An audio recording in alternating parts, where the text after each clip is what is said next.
Assalamualaikum warahmatullahi wabarakatuh.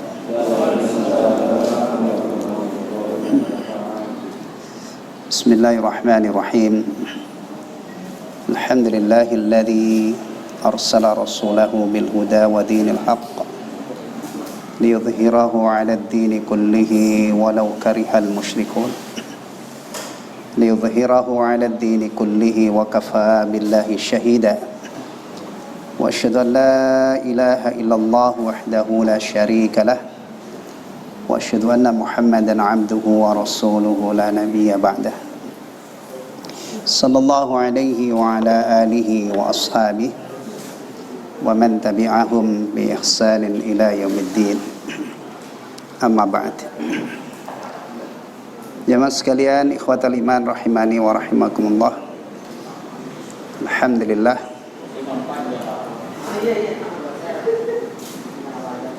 kita masih diberi kesempatan oleh Allah Tabaraka wa Ta'ala untuk melanjutkan kajian tafsir Juz Amma.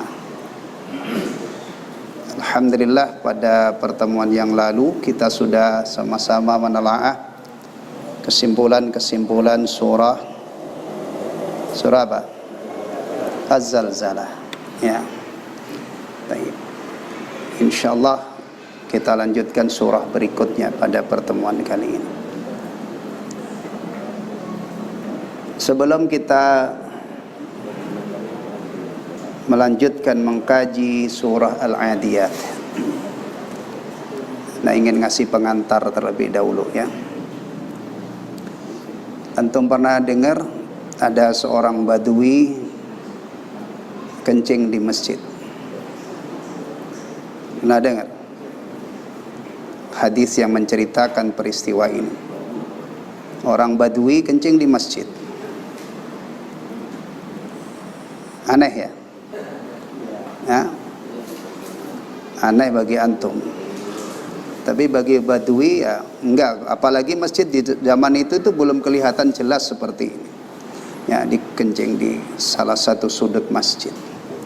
Kemudian sahabat-sahabat Nabi SAW ingin mengkeroyok badui ini. Marah ya, masjidnya dikencing. Kalau sekarang sih alhamdulillah setiap masjid sudah ada tempat ya, tempat qada'ul hajah. Ya, kalau ada orang kencing di masjid mungkin gila dia ya. Mungkin aja. Ya, baik. Kemudian Rasulullah Muhammad SAW melarang sahabat-sahabatnya ya, yang mau menyakiti seorang badui yang kencing tersebut. Ya, dan sahabat-sahabat itu sangat patuh kepada Rasulullah SAW. Ya, ketika dilarang oleh Rasulullah, nggak ada yang berani nekat. Beda dengan sekarang ya. Kalau ada orang marah besar ingin keroyok seseorang, antum jangan malah bisa babak belur sendiri kadang-kadang ya. Tapi ini Rasulullah SAW, para sahabat itu sangat ta'zim, sangat menghormati, sangat memuliakan beliau, sehingga perintah-perintah beliau pun sangat berwibawa ya, sangat diperhatikan dan didengar oleh para sahabat. Akhirnya Rasulullah memerintahkan untuk mengambil seember air untuk disiramkan di tempat yang terkena air kencing tersebut. Karena lantainya waktu itu belum begini nih ya, belum di marmer. Kalau kencing di marmer gini kemudian disiram gimana? Oh, malah tambah parah, najisnya kemana-mana. Ini tanah. Yang menarik adalah cara Rasulullah SAW mendidik badui ini. Ya, tidak diomelin oleh Rasulullah karena orang belum ngerti. Kalau orang belum ngerti itu haknya bukan diomelin, bukan diingkari, tapi diapain? Diajarin. Diajarin dengan cara yang subhanallah, cara yang bagus banget. Akhirnya nasihat Rasulullah itu sangat berkesan bagi badui ini. Nih ya. Ini sebenarnya dakwah atau nasihati orang itu seni, iman. Bagaimana menyentuh nurani atau hati seseorang. Rasulullah SAW perkenalkan tempat yang istimewa yang dia kencing itu. Inna hadhil masajid la tasluhu li syai'in minal bauli walal qadar. Ini masjid tidak layak ada air seni dan kotor. Fa innama hiya lidzikrillahi wa tilawatil Qur'an. Ya, tempat ini tidak lain hanyalah untuk zikrullah dan tilawatul Quran. Salat berbagai macam, semua salat yang Allah syariatkan itu masuk dalam zikrullah. Makanya salat Jumat itu diungkapkan oleh Allah zikrullah. Ya ayyuhalladzina amanu idza nudiya lis-salati min yaumil jumu'ati fas'au ila dzikrillah. Ya. Jadi salat ya termasuk zikrullah. Zikrullah ini artinya luas banget. Ya. Apalagi zikir ba'da salat itu sudah jelas masuk ya. Kemudian kajian-kajian ilmiah masuk ke situ. Ya, wa tilawatil Quran dan tilawatul Quran. Masya Allah. Itu yang diajarkan oleh Rasulullah sallallahu alaihi wasallam kepada badui yang kencing di masjid tersebut. Nah, alhamdulillah malam ini kita berkesempatan untuk memakmurkan masjid ini dengan kajian tafsir. Kalau masjid itu berpadu dengan Al-Quran, ya, dan ada beberapa orang yang hadir, kita berpotensi, berpeluang untuk menciptakan majlis yang begitu hebat. Bukan hebat di mata manusia. Begini ini, kalau majlis begini ini kira-kira kalau di mata manusia majlis hebat apa enggak? Hebat apanya, orang pada bersimpuh ya di lantai, paling-paling ya sajadah nih. Kadang-kadang ada majlis tuh Masya Allah tempatnya mewah, ya kan, perlengkapannya mewah, ya, makanannya juga yang disediakan mewah. Tapi bagi kita hormat Islam, kita punya ilmu beda dengan orang-orang di luar sana. Masjid, Al-Quran dan beberapa orang yang kumpul di dalamnya itu sudah hanya dengan 3 hal ini kita berpeluang untuk menciptakan majelis yang istimewa. Melihatnya dengan kacamata hadis Nabi sallallahu alaihi wasallam. Ya, ingat kita ini orang Islam ya, alhamdulillah. Kalau melihat sesuatu itu pakai pedoman hidup kita. Nih ya, nih masjid kita ini dibanding dengan apartemen apa itu? Punyanya Wika ini berapa lantai itu? Nah, lebih bagus mana secara fisik? Lebih bagus itu kan? Dibanding dengan hotel itu, apa yang kita kalau ke sana itu? Grand, bukan, masih ada yang lebih bagus, Grand Amarosa ya. Nah, lebih bagus mana? Oh, secara fisik lebih bagus sana kan? Tapi kalau kita melihatnya pakai pedoman hidup kita, betapapun sederhananya bangunan masjid, kalau itu adalah masjid, adalah tempat yang paling istimewa di muka bumi ini. Alhamdulillah. Wa majtama'a qaumun fi baitin min buyutillah. Ya. Tidaklah suatu kaum, beberapa orang berkumpul di salah satu rumah di antara rumah-rumah Allah. Saking istimewanya masjid, itu sebutannya dalam agama kita Baitullah. Bangunan yang dibangun spesial untuk menghamba kepada Allah. Tadi sudah disebutkan ya fungsinya, zikrullah dan tilawatul Quran. Nih ada suatu kaum, alhamdulillah sudah terpenuhi ini. Yatluna kitaballahi wa yatadarasunahu bainahum. Mereka membaca Al-Quran, mempelajarinya. Ini insyaallah kita kumpul di sini, ini materinya kajian tafsir. Apa kalau sudah ada kaum kumpul di masjid yang dikaji Al-Quran, yang dipelajari Al-Quran, illa nazalat alaihimus sakinah, melainkan Allah akan turunkan ketenangan. Kalau misalnya ada yang mengatakan, Pak, kalau saya hadir di kajian tafsir itu malah nggak tenang, saya sabar, ikutin terus, sampai mudah-mudahan satu saat kita itu benar mendapatkan ketenangan ketika kita berdekatan dengan Al-Quran. Mudah-mudahan, dan ini memang butuh waktu kadang-kadang. Ya, jujur aja orang itu baca Al-Quran itu kadang-kadang panas hawanya ya. Ngobrol berjam-jam itu kadang-kadang sampai ngantuk-ngantuk masih betah. Tapi baca Quran 10 menit, ada apa? Ada apa? Karena membaca Quran adalah ibadah. Loh, kalau ibadah kenapa? Pasti ada setan yang akan mengganjal kita dan menghalangi kita, tidak mungkin. Jadi untuk bisa mendapatkan ketenangan dari membaca Al-Quran itu tentunya bukan sekali dua kali. Kita mujahadah, berjuang. Sampai akhirnya mudah-mudahan kalau kita baru dengar bacaan saja sudah tentram hati kita. Apalagi wa ghasyiyat alaihimur rahmah, diliputi oleh rahmat Allah. Banyak orang berburu rahmat, ya, tapi kadang-kadang tidak tahu jalannya. Salah satu jalan berburu rahmah adalah dengan kumpul di masjid mempelajari Al-Quran. Masih ada kehebatan lain lagi, wa hafathumul malaika, dikerumuni oleh para malaikat, makhluk gaib kita tidak lihat, ya kan? Wa dzakarahumullahu fiman baina wa dzakarahumullahu fiman indahu. Dan orang-orang yang hadir itu disebut-sebut oleh Allah di kalangan malaikat yang ada di haribaannya sana. Allahu Akbar.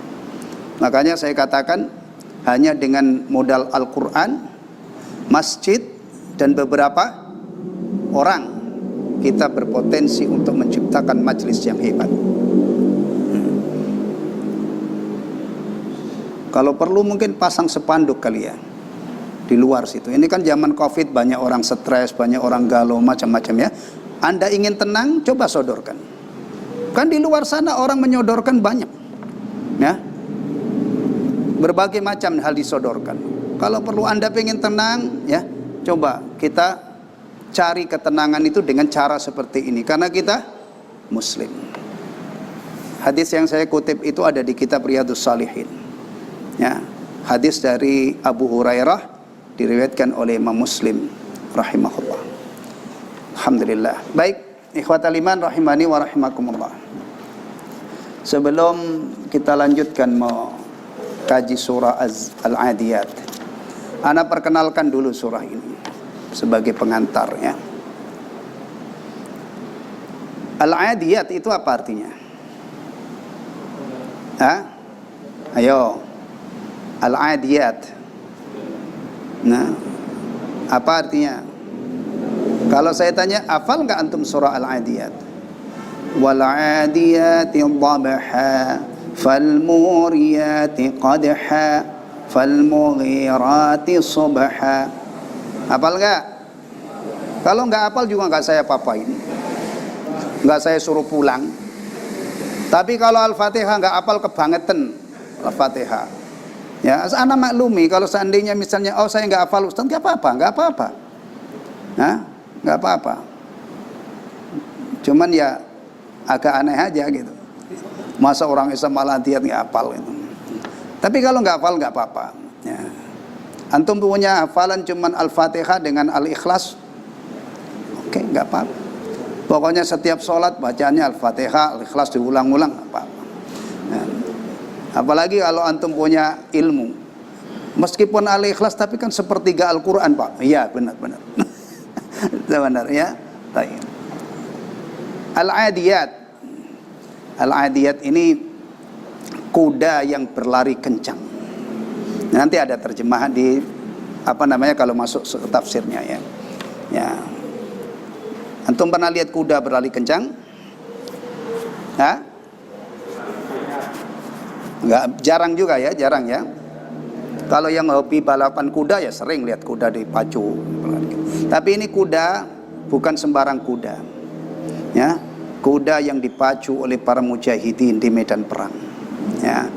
Ini menjadi nama surah karena ada kalimat wal 'adiyati dhabha. Surah ini dikenal dengan surah Al-Adiyat. Baik. Al-Quran berapa surah? Al-Quran itu berapa surat?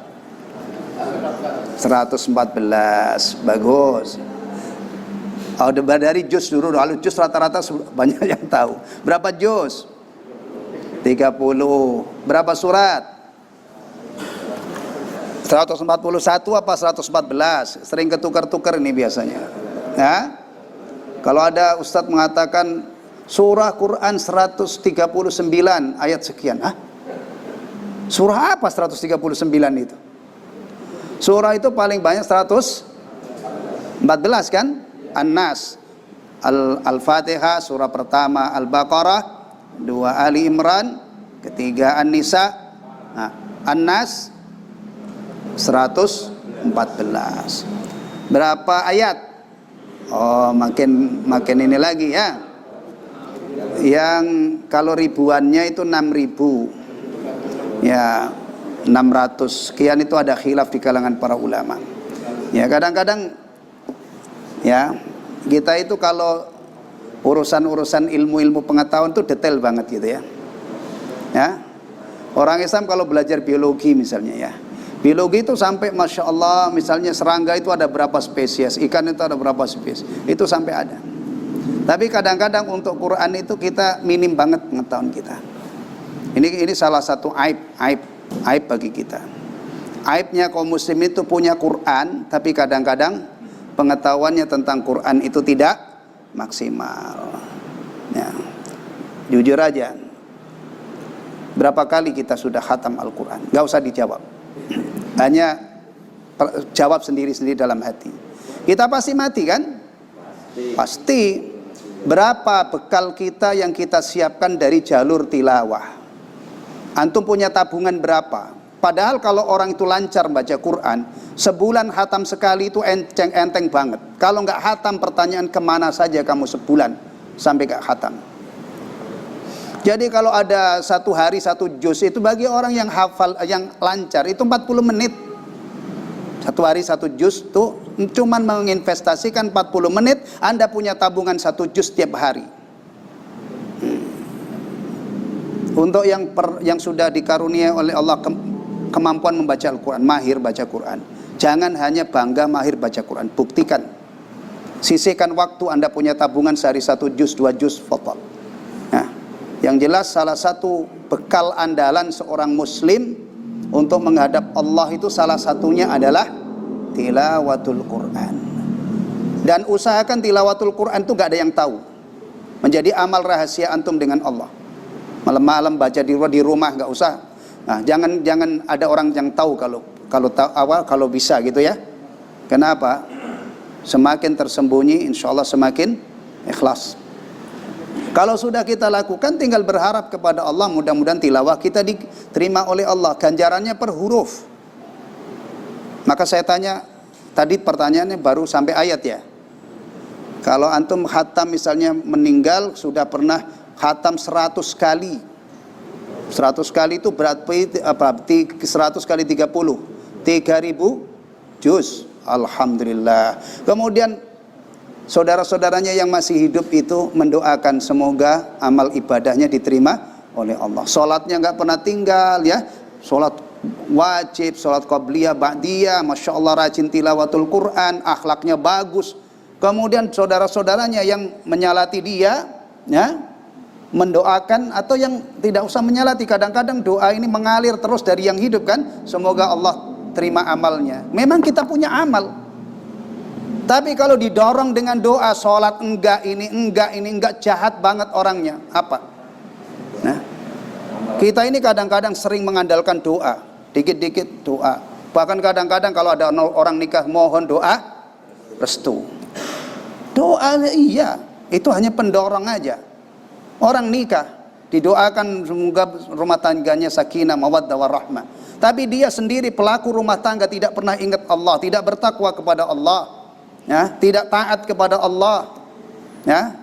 Meskipun yang mendoakan itu 6.000 orang, ada undangan 6.000, ada orang atau ratusan orang, atau kiai-kiai yang dulu waktu nikah ngasih nasihat, tapi setelah dinasihati dia tidak pernah ingat Allah.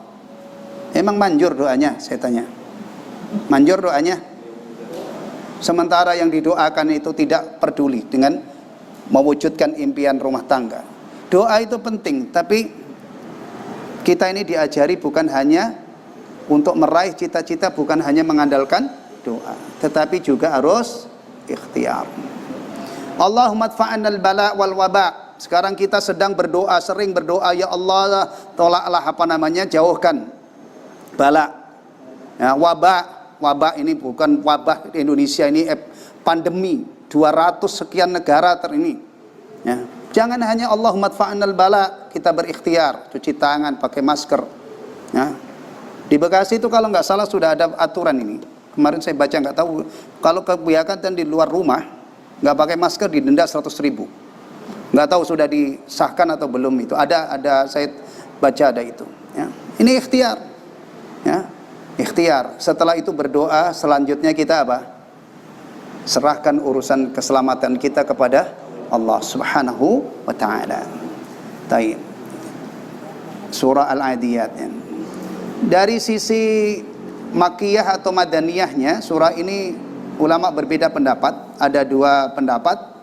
Ada yang mengatakan Makkiyah. Ini pendapat Ibnu Mas'ud, kemudian sahabat-sahabat yang lain. Ada yang mengatakan Madaniyah. Ini pendapatnya Ibnu Abbas. Ya.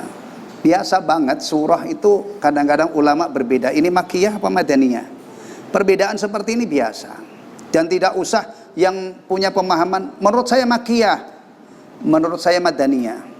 Itu jangan bertengkar. Perbedaan-perbedaan kecil seperti ini ya, itu nyantai aja. Oh gitu ya. Jadi kadang-kadang malah tuker-tuker maklumat kan. Yang tadinya taunya itu hanya Makkiyah, yang satunya tadi taunya Madaniyah. Akhirnya tuker-tuker maklumat. Yang tadinya Makkiyah, oh ada yang berpendapat Madaniyah ya. Iya ada, Ibnu Abbas. Atau yang tadinya berpendapat Madaniyah, akhirnya tahu juga, oh ternyata menurut Ibnu Mas'ud radhiyallahu an surah ini Makkiyah.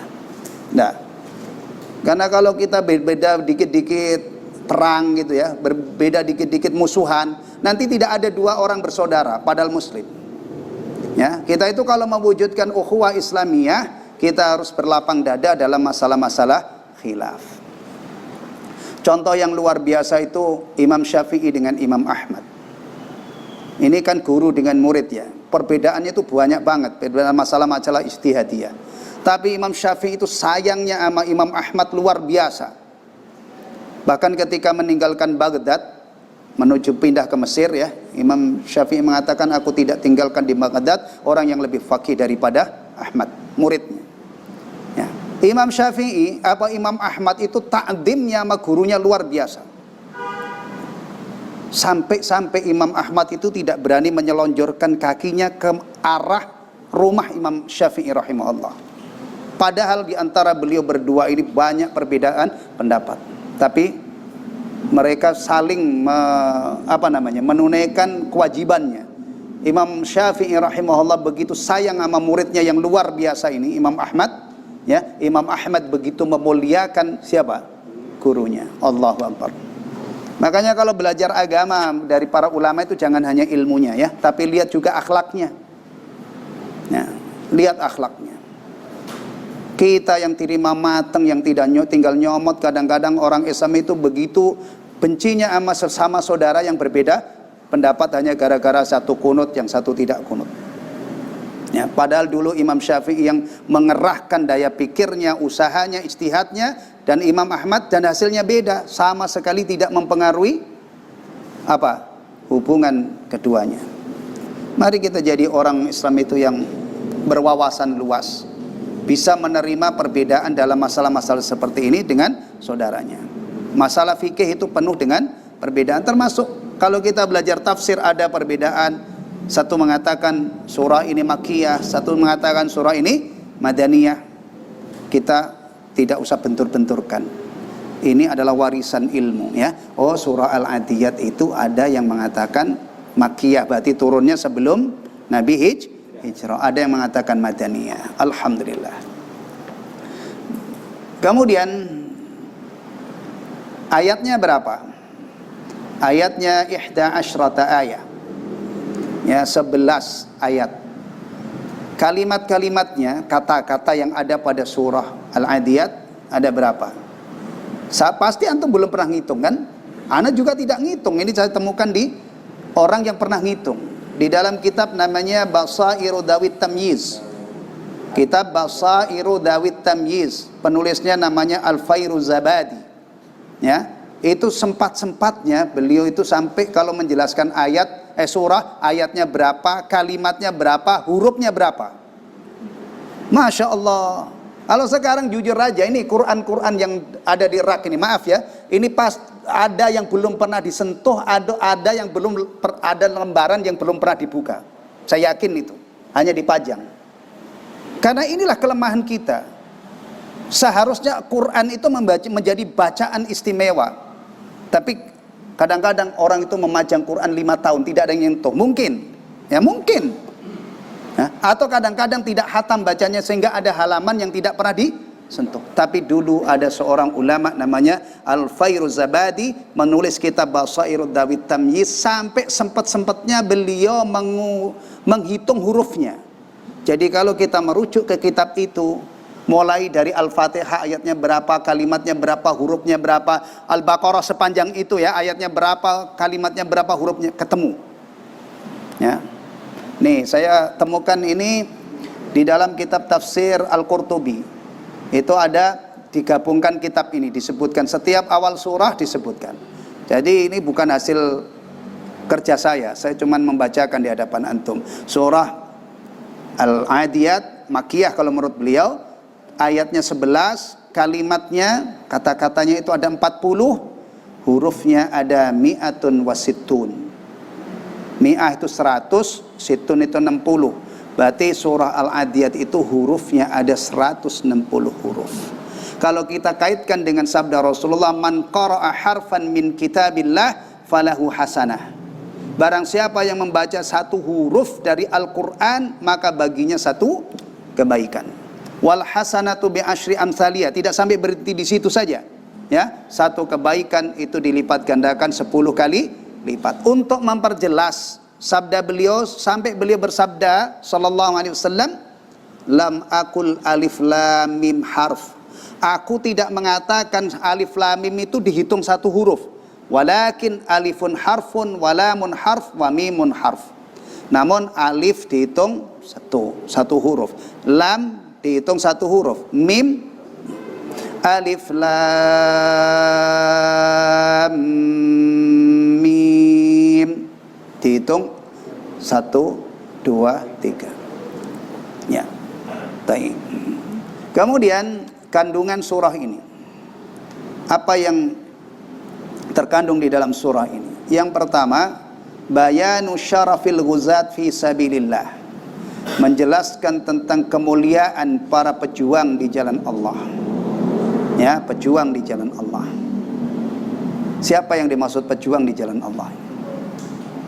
Kita kalau belajar sirah Nabi sallallahu alaihi wasallam, perjalanan hidup Nabi, Nabi itu perang berkali-kali lawan orang kafir. Ya. Kemudian setelah Nabi juga di zaman Abu Bakar, di zaman Umar dan seterusnya ya. Itu banyak kaum muslimin yang diberi kesempatan oleh Allah Subhanahu wa taala untuk melakukan ibadah yang luar biasa besar ganjarannya, yang luar biasa hebatnya. Ya, maka di sini disebutkan bayanu syarafil ghuzat fi sabilillah. Ya. Menjelaskan tentang kemuliaan para pejuang di jalan Allah. Yaitu para mujahidin fi sabilillah. Mereka yang berperang melawan orang-orang kafir, tujuannya untuk li'ila'i kalimatillah. Yang kalau mereka ini gugur dengan keadaan seperti itu ya, lawannya harus orang kafir ya. Kalau muslim lawan orang muslim mati, jangan buru-buru jihad. Nanti dulu ya. Perang antar kampung misalnya ya, jangan buru-buru antum katakan jihad. Itu ada ilmunya itu. Kita kadang-kadang wudu aja belum beres ilmu kita ini. Ya, masalah toharoh saja terus terang kita, jihad ini urutannya ya, kalau di kitab fikih itu setelah apa, toharoh, sholat, zakat, puasa, haji, barulah ini tingkat-tingkat belakangan. Maka kalau orang masuki urusan jihad tidak punya ilmu ya, itu nanti akan menimbulkan bahaya yang sangat besar. Baik, ada sahabat yang digelari Sayyidus Syuhada. Siapa mereka? Siapa beliau? Sayyidus Syuhada. Siapa? Paman Rasulullah sallallahu alaihi wasallam. Paman Rasulullah itu macam-macam. Wah, ada yang jahat banget. Tabbat yada abi lahabi wa tab. Itu paman itu, paman. Ya, tapi jahatnya luar biasa. Istri pamannya juga Ummu Jamil. Ya, dulu sudah kita baca ya surah Al-Masad itu. Itu istri paman. Ya, jahatnya juga luar biasa. Suami istri sama jahatnya terhadap Rasulullah sallallahu alaihi wasallam. maka divonis oleh Allah sayasla naran dzata lahab wa mar'atuh. Jadi sepasang suami istri masuk neraka, bukan gara-gara istrinya terseret-seret dosanya suami, bukan, karena memang dua-duanya klop. Kalau orang Jawa bilang itu tumbuh untuk tutup, sama jahatnya kepada Rasulullah. Jadi Abu Jahal mendapatkan balasannya, Ummu Jamil al-Awra mendapatkan balasannya. Kita kalau kembangkan itu ya, kisah dalam Al-Quran, ada yang suaminya Nabi, tapi istrinya masuk ke dalam neraka bersama orang-orang yang masuk ke dalam neraka. Siapa itu? Nabi siapa? Nabi Nuh dan Nabi Lot alaihissalam. Istri Nabi loh, tapi Allah mengkhabarkan waqila dkhulan nara ma'ad dakhilin. Ya, pisah. Ya. Ada juga sebaliknya, suaminya ini masya Allah orang yang luar biasa brengseknya, luar biasa sombongnya, ya, tapi istrinya orang yang beriman. Ya, siapa itu? Fir'aun, ya, Fir'aun. Ya, Fir'aun itu sombongnya kayak apa? Sampai mengklaim dirinya Tuhan, ana rabbukumul a'la. Pernah mengklaim juga wa ma lakum min ilahin ghairi, kalian tidak punya sesembahan kecuali aku. Tapi istrinya subhanallah wanita salihah. Yang menarik itu doanya ya, yang diabadikan oleh Allah dalam Al-Qur'an. Rabbi bnili indaka baitan fil jannah. Ya Allah, bangunkanlah untukku sebuah rumah di surga. Padahal ini istri Fir'aun tinggal di istana kan, tetapi masih memohon rumah. Berarti dia faham betul bahwa rumah surga itu istimewa. Sementara kadang-kadang ada orang Islam itu kalau rumahnya bagus, itu udah nggak inget akhirat, nggak inget sholat, nggak inget. Ada ya, orang tuh tadinya waktu miskin ahli ibadah, setelah sukses harta itu menjadi fitnah baginya sehingga lupa daratan. Na'udzubillah min dzalik. Ya. Maka kita kalau punya anak ya, tolong mendoakan anak itu jangan hanya mudah-mudahan anak saya jadi orang kaya. Korun itu kaya, ditelan bumi, tumpas oleh Allah. Kalau mendoakan anak-anak kita itu yang bagus-bagus untuk dunia dan akhirat, karena kita ini orang mukmin. Bukan hanya orang yang tinggal, bukan orang yang berkeyakinan bahwa setelah mati tidak ada apa-apa. Justru kebahagiaan yang hakiki itu nanti kebahagiaan di. Jangan mendoakan anak, ya Allah jadikanlah anak saya orang yang kaya raya misalnya. Fakta menunjukkan orang-orang yang ditumpas oleh Allah itu orang-orang yang kaya raya. Doakan jadi orang soleh. Doakan kalau ya Allah jadikan orang anak saya orang kaya yang bersyukur. Nah itu bagus, lengkap. Jangan hanya kaya aja, karena banyak fakta kehidupan ini menunjukkan orang ketika kaya justru sangat jauh dari Allah Subhanahu wa taala. Ya. Baik. Siapa lagi? Kalau Abu Jahal dengan Abu Lahab, Abu Lahab dengan istrinya jelas-jelas ya, dua-duanya masuk apa? Neraka atau surga? Abu Lahab neraka. Istrinya Nabi Lot dan istrinya Nabi Nuh alaihi wassalatu wassalam neraka. Waqilat khulan nara ma'ad dakhilin. Ya. Ada yang mengatakan salah sebabnya ya, istrinya Nabi Nuh itu yang ngabarin kurang, tuh Nuh gila. Masya Allah, karena nggak ada hujan, nggak ada di daratan bikin perahu. Nah kalau istrinya Nabi Lot alaihissalam, ada yang mengatakan dia yang mengkabar-kabarkan, no di rumah saya ada tamu ganteng-ganteng, no serbu. Karena kaumnya Nabi Lot itu adalah punya penyimpangan syahwat, kemaluan.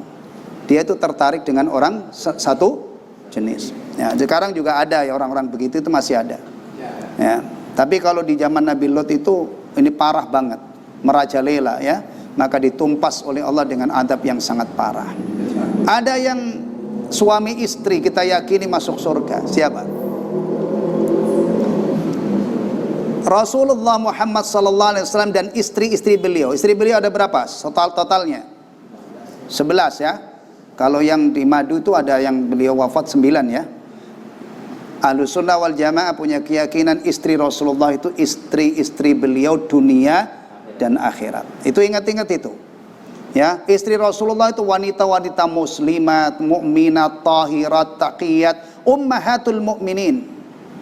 Ini kadang-kadang ada orang menghina-hina istri Rasulullah, kita tenang-tenang aja. Padahal status istri-istri Rasulullah itu adalah ummahatul mukminin, ibunya orang.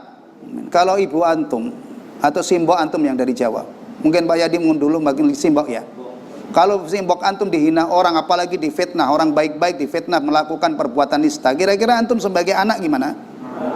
Nah itu kalau ummahatul mukminin. Aisyah Ummul Mukminin itu ada yang menista Aisyah, menuduh Aisyah itu benar-benar melakukan perselingkuhan, berbuat zina.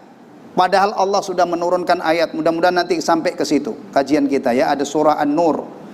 Entah tahun berapa, tahun 2050 mungkin. Enggak apa-apa, kita yang penting punya cita-cita ya kan. Ternyata qadarullah sampai kapan itu kita tidak pernah tahu ya. Di dalam surah An-Nur itu terdapat ayat-ayat yang membersihkan ya Aisyah Ummul Mukminin dari tuduhan keji itu. Ya, taib. Apa lagi? Intinya keyakinan kita Rasulullah dan istri-istrinya itu adalah istri beliau dunia dan akhirat. Tidak seperti siapa tadi? Istrinya Nabi Lot hanya istri di dunia tapi di akhirat pisah. Baik. Kembali ke sini.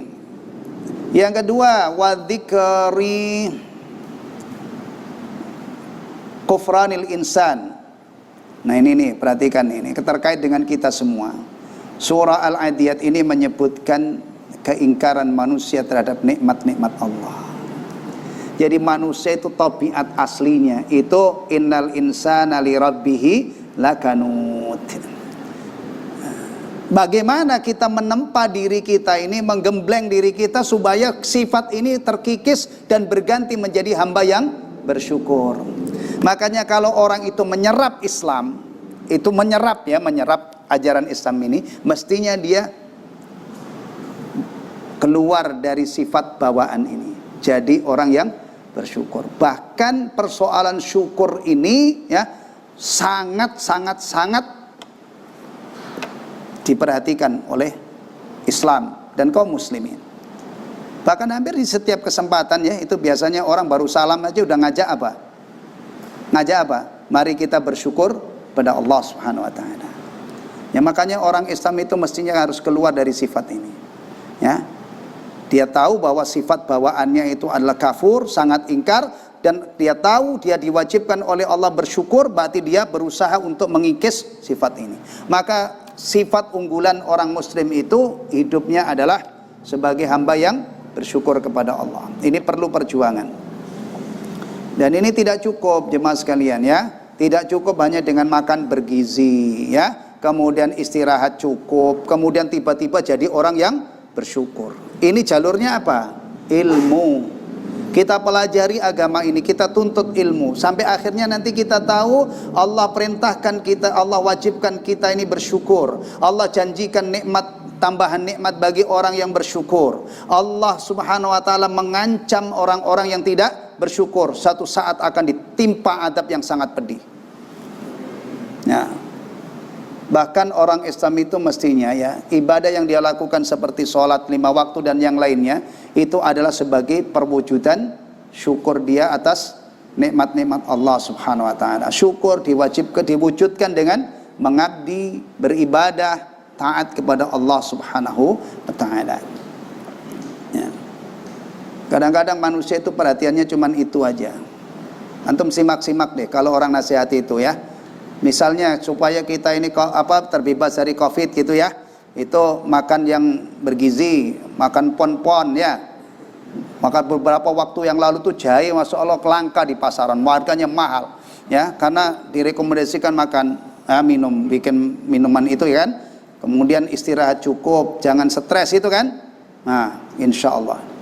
Kalau orang Islam itu bukan hanya itu, ya, bukan hanya itu, bukan hanya makan bergizi, banyak yang harus kita urus. Kita ini beriman apa enggak? Ada iman enggak di dalam hati kita? Ya, kita melakukan amal-amal soleh apa enggak? Nah ini penting banget. Kita bersyukur apa enggak? Kita sabar apa enggak dalam hidup ini? Kita ini sudah berakhlak baik apa belum? Itu semua harus diperhatikan demi ya, keselamatan dan kebahagiaan kita, dunia dan akhirat. Nah sekarang itu masya Allah ya, Orang salah ngomong aja mencemarkan nama baik, ya. Baru mencemarkan nama baik itu bisa diapain? Dipenjara, ya kan? Masya Allah, saya bersyukur banget, kita harus bersyukur, dan mudah-mudahan undang-undang ini awet. Di negara kita itu ada undang-undang pornografi, ya. Alhamdulillah. Saya bayangin kalau nggak ada undang-undang ini, ya, kemudian orang Islam ini sudah pada meneng semuanya, itu kira-kira kayak apa keadaannya? Sekarang ada, ya, orang melakukan aksi itu diancam 12 tahun penjara. Alhamdulillah. Kita berdoa mudah-mudahan undang-undang seperti ini tetap awet di negara kita untuk membentengi pornografi, porno aksi. Nah, termasuk juga pencemaran nama baik, orang menfitnah orang, hati-hati, ya. Zaman sekarang kalau antum menfitnah orang, ya, pencemaran nama baik, nah bisa diapain? Penjara. Alhamdulillah, orang Islam itu memang bukan tukang fitnah. Orang Islam itu bukan tukang bohong, mulut orang Islam itu bersih dari hal-hal seperti ini, ya kan? Termasuk yang sering saya ingatkan, orang gebukin istri sekarang itu bisa di penjara, KDRT. Ya. Kita ini persoalan istri itu baik sama istri bukan karena takut masuk penjara. Kita itu baik sama istri karena menyadari dari awal sejak kita nikah, kita sadar bahwa istri itu amanat dari Allah. Diperintahkan, diamanatkan, dititipkan kepada suami agar diperlakukan dengan baik. Wa ashiruhunna bil ma'ruf. Kalau kita amalkan ayat ini, aman kita. Ya. Ya. Tapi kalau kita sia-siakan amanat Allah, istri itu kita gebukin, kita sakitin, bisa masuk penjara zaman sekarang. Gara-gara tidak mengamalkan ayat Al-Quran. Maka perhatikan baik-baik. Kita sekarang itu harus hati-hati. Dan hati-hatinya seorang muslim itu supaya dia selamat di akhirat, bukan karena adanya penjara pasal-pasal yang bisa menjerat dia. Tapi alhamdulillah dengan adanya pasal-pasal itu membuat kita lebih lebih waspada. Tapi aslinya hati-hatinya seorang muslim itu adalah untuk persiapan dia mengarungi kehidupan akhirat. Hati-hati berbicara, karena bicara kita itu dicatat oleh malaikat. Nanti ada di buku catatan amal kita, akan diberi balasan oleh Allah Subhanahu wa taala. Kemudian yang berikutnya, al-khabaru min ihya'il amwat bil ajsadi wal badan. Masya Allah, ini di dalam surah Al-Adiyat ini ada berita yang luar biasa, bahwa Allah Subhanahu wa taala nanti akan menghidupkan orang-orang yang sudah pada mati dan dihidupkan dengan jasad dan badan. Perhatikan, karena ada orang yang berpendapat kehidupan di akhirat itu cuman ruh, tidak ada badannya. Wah, ini parah ini. Ini kesesatan yang parah. Ya. Kehidupan di akhirat itu dengan, bahkan penghuni surga itu Masya Allah fisiknya benar-benar fisik. Dibikin oleh Allah sehat-sehat, yang nggak ada sakit, badannya besar-besar, muda terus. Ya, yang sepuh-sepuh ya mudah-mudahan nanti masuk surga dan balik muda. Kalau sekarang mah nggak usah, udah tua nikmati aja, nggak usah pengen balik muda, rambutnya disemir, udah lewat itu, udah. Ini sunnatullah, nggak usah dilawan, nyantai aja. Ya, istiqomah, sudah tua, istiqomah ibadah, banyak zikir, mudah-mudahan nanti min ahlil jannah, dijamin umurnya 30-an, konstan, tidak ada tua. Tidak ada tua. Dijamin, saking nikmatnya penghuni surga. Dulu sudah saya pernah sampaikan ini ya.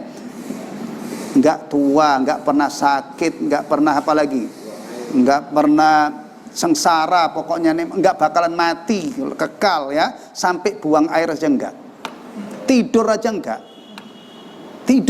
Rasulullah ditanya, ya Rasulullah apakah penghuni surga itu tidur? Enggak, tidur itu kembarannya mati. Kita tidur ini butuh istirahat karena dunia ini melelahkan ya, dunia ini bikin kita menguras tenaga, kita ngikutin dunia itu Masya Allah ya. Makanya kadang-kadang itu orang itu sampai ngantuk-ngantuk karena menghadapi kehidupan yang berat. Surga tidur tidak ya. Sudah begitu istrinya tuh solehannya luar biasa, baiknya luar biasa.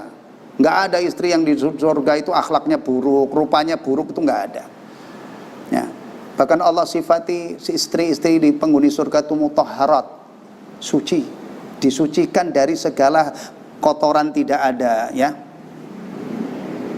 Sekarang ini kadang-kadang di dunia itu orang punya istri cantik banget, tapi dia kotor, ya, haid 10 hari, ya kan? Kalau masih muda kan haid normalnya, kecuali nanti kalau sudah nenek-nenek, sudah menopause, makanya, ya kan? Di surga nggak mungkin ada itu.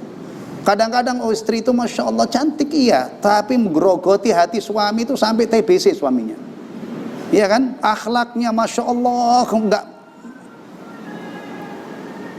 itu tidak ada.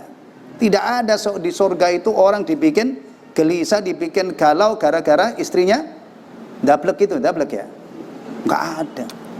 Nah, taib nih ya. Jadi di dalam surah ini kita temukan satu ilmu yang luar biasa, bahwa Allah Subhanahu wa taala, ya, yang Maha Kuasa nanti menghidupkan manusia yang sudah pada mati semua di alam barzah, dan dihidupkannya itu ada diciptakan apa? Jasad dan badan, bukan hanya ruh. Ini untuk membantah orang-orang yang punya pendapat bahwa kehidupan akhirat itu ruhani. Mereka tidak percaya dengan adanya hari kebangkitan di mana Allah pertautkan antara ruh dengan jasad yang baru. Kemudian wadamu mahabbati ma huwa fan. Nih, di dalam surah ini ada celaan terhadap orang yang mencintai dunia, yang sifatnya itu binasa. Kalau orang mencintai dunia, pada akhirnya dia akan kehilangan dunia itu. Bahkan di saat dia pasti sangat menginginkan dunia, kadang-kadang sudah apa? Udah selesai, dimatikan oleh Allah, udah putus. Nah, maka orang Islam itu diajari ketika dia hidup di dunia ini untuk menyiapkan bekal kejayaan dan kebahagiaan akhirat dengan iman dan amal soleh, dengan takwa dan yang lainnya. Ya. Jadi kalau ada orang hidupnya hanya untuk mencintai dunia, sekali lagi pada saat akhirnya pasti dia akan mengalami kerugian. Kemudian wa annahu ta'ala khabirun bimalil khalqi minat ta'ati wal isyan. Bahwa Allah Subhanahu wa taala, ya, itu maha mengetahui perbuatan-perbuatan hambanya, baik ketaatannya maupun kemaksiatannya. Kita taat Allah maha mengetahui, kita maksiat Allah maha mengetahui. Ini ilmu luar biasa, ya. Jadi Allah yang kita sembah itu maha mengetahui, ya. Kalau maha mengetahui berarti pengaruhnya kita harus selalu waspada, menjaga perintah-perintah Allah dan menjauhi larangan-larangannya. Ini surah Al-Adiyat, baru saya perkenalkan surahnya. Mudah-mudahan pekan depan sudah bisa kita kaji dari awal surah, ya. Entah, nggak tahu nanti pertemuan yang akan datang dapat berapa ayat, saya nggak tahu. Yang jelas ini pengantarnya sudah saya sampaikan. Mudah-mudahan bermanfaat untuk kita semua, menambah ilmu kita tentang surah ini. Amin amin ya rabbal alamin. Wa sallallahu ala nabiyyina Muhammadin sallallahu alaihi wasallam wa ala alihi wa sahbihi wasallam tasliman katsiran. Subhanakallahumma wa bihamdika asyhadu an la ilaha illa anta astaghfiruka wa atubu ilaik. Wassalamualaikum warahmatullahi wabarakatuh.